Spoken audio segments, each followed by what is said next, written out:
Hello दोस्तों, स्वागत है आपका हमारे यूट्यूब चैनल में।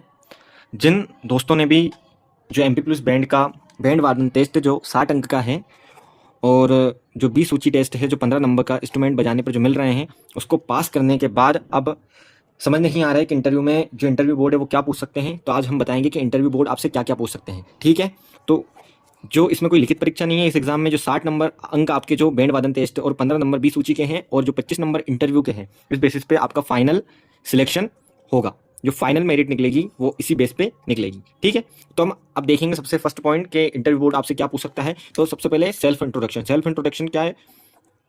आपको मतलब अच्छे से उनको इंट्रोड्यूस करना है, मतलब खुद को इंट्रोड्यूस करना है। जो उन्होंने पूछा कि आपके बारे में बताइए, तो आप कहाँ से हैं, आपकी एजुकेशन क्या है, संगीत और बैंड में आपकी किसी रुचि है, तो ये सब आपको अच्छे से उनको बताना है। ठीक है, बोलते हैं ना कि first impression is last impression. तो जो आपका ये सेल्फ इंट्रोडक्शन है ये आपके सिलेक्शन में बहुत महत्वपूर्ण रोल रखता है। ठीक है, अब सेकंड वो आपसे पूछ सकते हैं कि ट्रेड म्यूजिक जो भी आपका इंस्ट्रूमेंट है, जैसे कि बिगुल हो गया, ट्रम्पेट हो गया, तो इनके पार्ट्स के बारे में पूछ लिया और इनके बारे में नॉलेज, इनके जितने भी पार्ट्स हैं या इनका क्या नाम है, इनको कैसे मतलब इनका रख रखाव कैसे किया जाता है, और सरगम की समझ, स्केल की समझ, नोट्स की समझ, जो वेस्टर्न नोटेशन है वो पढ़ना आना चाहिए आपको। तो इसके बेसिस पे आपको ट्रेड म्यूजिक या जो आपका इंस्ट्रूमेंट है उसके संबंध में आपसे क्वेश्चन किए जाएंगे। ठीक है, अब जो हमारा थर्ड आता है एमपी पुलिस बैंड के बारे में। तो एमपी पुलिस बैंड का इतिहास आप पढ़ लिए।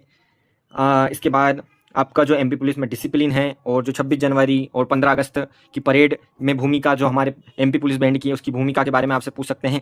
और इसके बाद आपकी जो पर्सनालिटी सबसे बड़ी डिपेंड करती है आपकी। हमने देखा था कि अभी मतलब टेस्ट के बीच में बहुत सारे बच्चे चड्डा पहन के आ रहे हैं, कोई लोवर, और जैसे किसी की बड़ी दाढ़ी है, मतलब वहाँ जाना है तो हमें पूरा नीट एंड क्लीन जाना है। ऐसा लगना चाहिए कि आप एक पुलिस वाले हो और आपके अंदर एक ऐसा मतलब जुनून है। उनको लगना चाहिए कि हम आपको वो सिलेक्ट करें तो क्यों करें। ऐसे तो मतलब आप अनडिसिप्लिन रहेंगे और आप ऐसे उठ के चले जाएंगे तो आपको सिलेक्ट क्यों करेंगे। तो सबसे पहले आपके जो साफ सुथरे कपड़े पहन के जाना है। ठीक है, और ड्रेस कोड आपका अच्छा होना चाहिए, आपकी बॉडी लैंग्वेज अच्छी होनी चाहिए।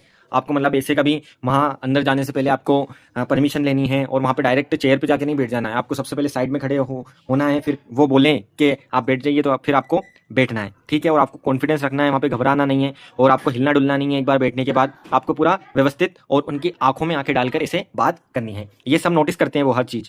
और ये जो बैंड वादन टेस्ट है उसमें भी ये छोटी छोटी चीज़ें नोटिस की है। ठीक है, अब इसके बाद घबराना नहीं है क्योंकि वहाँ आपका अनुशासन और वो देख रहे हैं। ठीक है, अनुशासन में है कि नहीं आप, ये सब आपका ये सब चीज़ें चेक कर रहे हैं।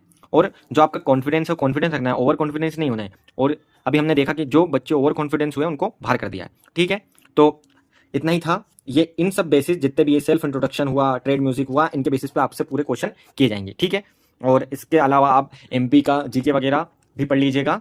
इसके अलावा आपसे कुछ नहीं पूछा जाएगा। ठीक है, थैंक यू। तो आपका डाउट आज क्लियर हो गया होगा।